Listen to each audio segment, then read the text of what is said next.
자, 오늘 아주 흥미로운 어쩌면 조금은 등골이 서늘해지는 기관의 전문 전략 보고서 하나를 같이 살펴볼까 합니다. 곧 경제에 거대한 폭풍, 퍼펙트 스톰이 닥칠 수 있다고 경고하고 있거든요. 도대체 어떤 근거로 이런 무서운 예측을 하는 건지 지금부터 그 논리의 흐름을 단계별로 차근차근 따라가 보겠습니다. 이 보고서는 바로 이 한 문장으로 시작합니다. 굉장히 시적이죠? 모래성 위의 골디락스. 겉보기에는 평온하고 이상적으로 보이는 지금의 경제가 사실은 얼마나 취약한 기반 위에 서 있는지를 암시하는 강력한 비유입니다. 자, 이제 그 모래성을 무너뜨릴 거대한 파도가 어떻게 만들어지는지 한번 보시죠. 보고서는 먼저 폭풍이 오기 전부터 이미 이상적인 경제 상태, 우리가 골디락스라고 부르는 이 경제에 균열이 가고 있었다고 지적합니다. 최악의 두 가지 상황, 그러니까 뜨겁지도 차갑지도 않은 게 아니라 나쁜 것 두 개가 동시에 나타나는 신호가 포착됐다는 거죠. 첫 번째 균열은 바로 이겁니다. 성장 둔화 0.7%. 이 숫자가 뭘 의미하냐면요. 2025년 4분기 경제 성장률인데 사실상 경제의 엔진이 거의 멈춰서고 있다는 아주 명백한 증거라고 할 수 있습니다. 기업들 이익 전망도 당연히 어두러지고 실제 경기는 그야말로 빠르게 얼어붙고 있었다. 바로 그 얘기입니다. 그런데 진짜 문제는 이렇게 성장이 멈추는데도 물가는 잡히질 않는다는 점이에요. 3.1%. 이건 1월 근원 PC 물가 상승률인데 중앙은행 목표치인 2%를 한참 붙돌고 있죠. 낮은 성장과 높은 물가, 이 두 가지가 동시에 나타나는 것, 이게 바로 정책을 쓰는 사람들을 정말 미치게 만드는 스태그플레이션의 시작입니다. 자, 이렇게 경제가 위태위태한 상황에서 드디어 첫 번째 거대한 파도가 덮칩니다. 이미 심상치 않았던 인플레이션에 기름을 붓는 외부 충격, 바로 지정학적 사건이 터진 겁니다. 이게 그냥 스쳐 지나갈 뉴스가 아닙니다. 호르무즈 협은 전 세계 석유 운송의 심장 같은 곳이거든요. 여기가 막혔다는 건 전 세계 에너지 가격에 즉각적이고 아주 심각한 결과를 초래하는 거대한 공급 충격이 발생했다는 뜻입니다.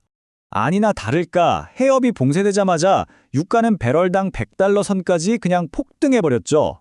이건 단순히 주유소 기름값이 오르는 문제가 아닙니다. 모든 상품의 생산 비용, 운송 비용을 다 끌어올리는 말 그대로 비용 인상 인플레이션이 본격적으로 시작된 거죠. 그리고 이제 두 번째 파도가 몰려옵니다.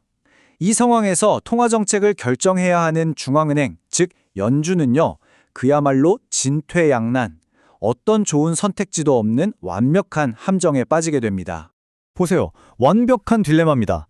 물가를 잡으려면 지금처럼 높은 금리를 유지해야 하는데 이러면 이미 죽어가는 경기가 완전히 침체에 빠질 겁니다. 반대로 경기를 살리겠다고 섣불리 금리를 내리면 걷잡을 수 없이 물가가 폭등하겠죠. 이쪽을 막으면 저쪽이 터지고 저쪽을 막으면 이쪽이 터지는 정말 최악의 상황인 겁니다. 이런 딜레마를 지켜보던 시장은 결국 더 이상 중앙은행의 도움은 없겠구나 하고 기대를 접게 됩니다. 투자자들은 2026년 안에는 금리 인하가 없을 거라는 쪽에 베팅하기 시작했고요. 예상보다 훨씬 더 오랫동안 이 고금리가 지속될 거라는 최악의 시나리오에 대비하기 시작한 거죠.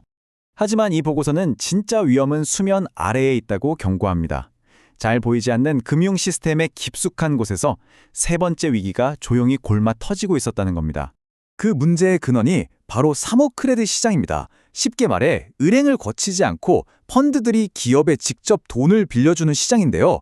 규제도 덜하고 투명성도 낮아서 그림자 금융이라고도 불리죠. 바로 여기서 위기의 뇌관이 만들어지고 있었습니다. 이 사모 시장의 작은 문제는요, 순식간에 금융 시스템 전체를 감염시킬 수 있습니다. 펀드가 투자자들 돈을 못 내주겠다고 환매를 중단하는 순간 공포는 공개 시장으로 번져나가고요. 결국 펀드가 가진 자산들을 헐값에 내다 파는 강제 매각이 시작되면서 시스템 전체를 마비시키는 끔찍한 연쇄 반응이 일어나는 겁니다. 그리고 이 보고서는 정말 섬뜩한 경고를 하나 인용하는데요. 뱅크 오브 아메리카의 최고 전략가 마이클 하트넷의 말입니다. 지금 이 흐름, 2007년에서 2008년 사이, 그러니까 글로벌 금융위기 직전이랑 소름 돋게 비슷하다. 이게 무슨 말이겠어요? 지금 이 사모 크레딧 시장의 문제가 바로 제2의 서브프라임 모기지 사태가 될 수 있다는 정말 강력한 경고인 거죠. 결국 이 세 개의 거대한 파도, 즉 경기 둔화, 유가 폭등, 그리고 유동성 위기가 한 지점에서 충돌합니다. 그 결과는요, 시장에 전례 없는 대혼돈입니다. 이 표가 당시 시장 상황을 아주 잘 요약해서 보여주는데요. 보시다시피 유가 폭등의 수혜를 직접적으로 입는 에너지 섹터를 제외하고는 거의 모든 자산이 박살나고 있습니다. 심지어 전통적인 안전자산조차 제 기능을 못하는 그야말로 아비규환의 상황인 거죠. 그런데 정말 기이한 현상이 하나 나타납니다. 이런 폭락장 속에서도 소수의 초량 AI 기술주들은 오히려 오르는 거예요. 마치 시장의 모든 돈이 여기가 유일한 피난처다 하면서 이쪽으로만 몰리는 거죠.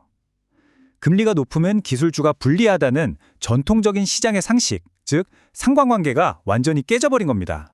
자, 그렇다면 질문은 이겁니다. 이 거대한 폭풍 속에서 우리는 어떻게 살아남아야 할까요? 보고서가 제시하는 전략적 결론을 한번 살펴보겠습니다. 보고서의 최종 판단은 아주 명확합니다. 약세장, 베어리시입니다.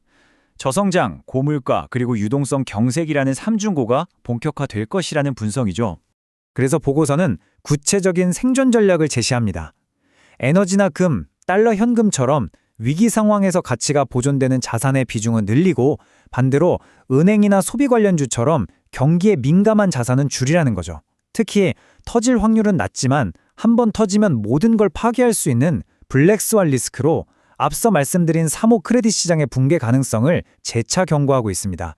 보고서는 이 도발적인 질문으로 끝을 맺습니다. 과거에 달콤했던 저금리 시대라는 환상에서 이제는 깨어나서 이 혹독한 현실을 똑바로 마주해야 할 때라는 경고죠. 이 거대한 경제적 전환의 의미를 우리 모두가 한 번쯤 깊이 생각해보게 만드는 질문입니다.